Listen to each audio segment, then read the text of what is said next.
तो भाई आजकल क्या चल रहा है? फॉग चल रहा है क्या? नहीं नहीं, आजकल तो कोरोना चल रहा है। देख भाई, लॉकडाउन की वजह से हम लोग तो मछली ही बन गए हैं।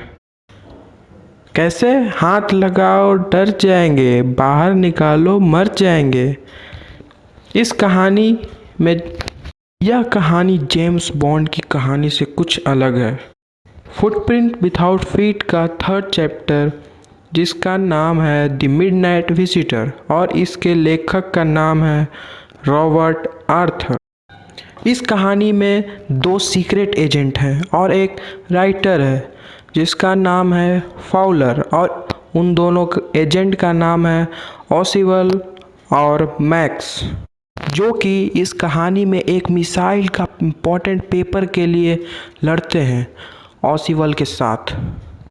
तो एक फॉलोअर होता है और इन्होंने जो भी ऑसिबल के बारे में पढ़ा था, जाना था, जो डिस्क्रिप्शन उन्हें ऑसिबल के बारे में जो उन्हें बताया गया था, उस डिस्क्रिप्शन में ऑसिबल तो फिट नहीं आ रहे थे।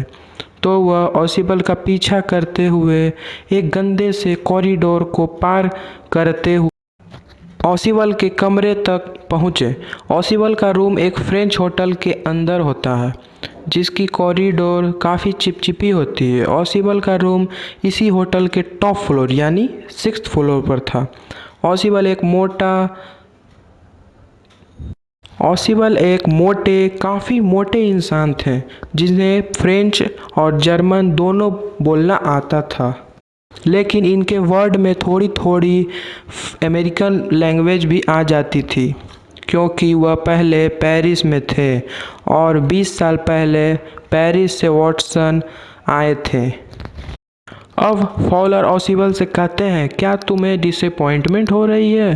क्योंकि जो तुम्हें मेरे बारे में सुना था, पढ़ा था कि मैं एक खतरनाक सीक्रेट एजेंट हूँ, तुम मुझसे इसलिए मिलना चाहते हो क्योंकि तुम एक यंग राइटर हो, रोमांटिक राइटर हो। तुम्हारे दिमाग में तो कुछ अलग सा ही इमेज आ रहा होगा, एक अजीब सा फोटो दिमाग में आने लगा होगा, क्रैक्स के, पिस्टल के या फिर ड्रग्स के। ये सारी चीज़ें तुम्हारे दिमाग में तब तक घूम रही होगी, लेकिन ऐसा कुछ नहीं हुआ। जो तुमने सोचा था कि एक एडवेंचर इवनिंग होगा, लेकिन हुआ क्या? ठीक उसके अपोजिट। तुमने मेरे साथ एक उदास शाम बिताया इन ए फ्रेंच म्यूज़िक हॉल, एक मोटे से आदमी के साथ, जिसके पास कोई मैसेज नहीं आते हैं। अगर कुछ आता भी है तो वह सिर्फ टेलीफोन कॉल, और यह भी अपॉइंटमेंट के लिए।